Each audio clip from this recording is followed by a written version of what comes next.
Zini all along.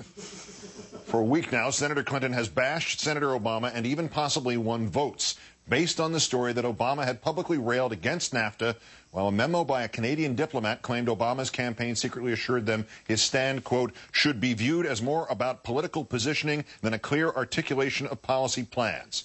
In our fourth story on the countdown, Obama's advisor denied speaking those words, and now we learn that a much higher source from Canada revealed late last month that the Nafta promises came from a very different source, the Clinton campaign. According to an unnamed source speaking to that nation's equivalent of the Associated Press, the Canadian press, it was Clinton's campaign that contacted the Canadian government to reassure them about Clinton's anti-Nafta rhetoric. The Canadian press reporting that the source heard the chief of staff to Canada's prime minister say in a room full of television journalists, quote, someone from Clinton's campaign is telling the embassy to take it with a grain of salt. Someone called us and told us not to worry.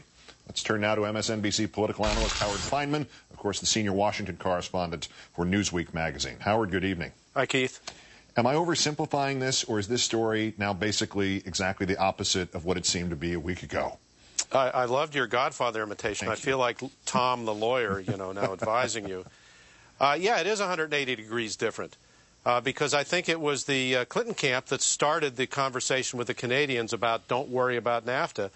But the Obama campaign really either didn't know about it or didn't realize it at the time. Yeah, when the story first broke, there was a mention, although much obscure relative to the Obama stuff, of Clinton's camp doing something like this, but Canadian TV focused on Obama. Obama gave that qualified denial. Clinton denied it flat out. Mm-hmm. Does she pay anything like the price Obama paid for it on Tuesday? Well, I was just talking to the Obama campaign. I don't think they noticed or knew about the Clinton side of this thing until today.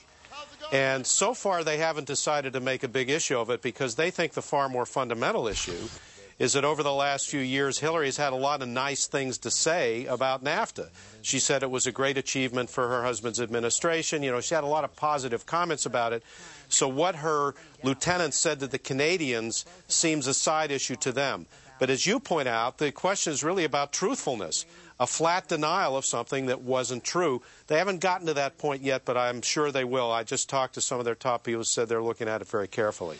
Is this the situation, perhaps, that if the construction is accurate, or even if we've just seen separately two halves of the same story, that you said that the Obama campaign did not necessarily know about the Clinton part of this till today, but in their own defense, why did they not scream more loudly from more rooftops about their own relative, or at least at worst 50-50, guilt in this thing last week? Well, because I think they think, perhaps mistakenly, but they think they have the upper hand on the NAFTA debate. They think if people focus on the fundamentals, which, by the way, is the substance of the Obama mailers, the flyers they've been sending out, that Hillary has at best waffled on NAFTA from the very beginning and said a lot of positive things about NAFTA, whereas Obama has a much cleaner record on that, and they would rather emphasize that, and they're prepared to do that here in Pennsylvania, where I am speaking to you from Pittsburgh, and that's what they're prepared to do here in this state. All right, well, wrap this stuff up for me. We have all again, another compliment to John McCain, an analogy from the Clinton campaign of Ken Starr and Barack Obama, and this remarkable thing about NAFTA, where the story is the other side of the coin entirely. I can't follow the Clinton campaign anymore. What is going on? I thought things turned around for them Tuesday night. This thing seems like it's crashed after the best day of the campaign so far. Well, I think they're still flailing around for exactly what tack to take. Maybe the red phone worked a little bit in Texas. Maybe the NAFTA dust-up worked a little bit in Ohio. But they're still having trouble basically distinguishing their message from Obama's message, and saying that their message, the Clinton message, is also one of hope and optimism about the future of the country.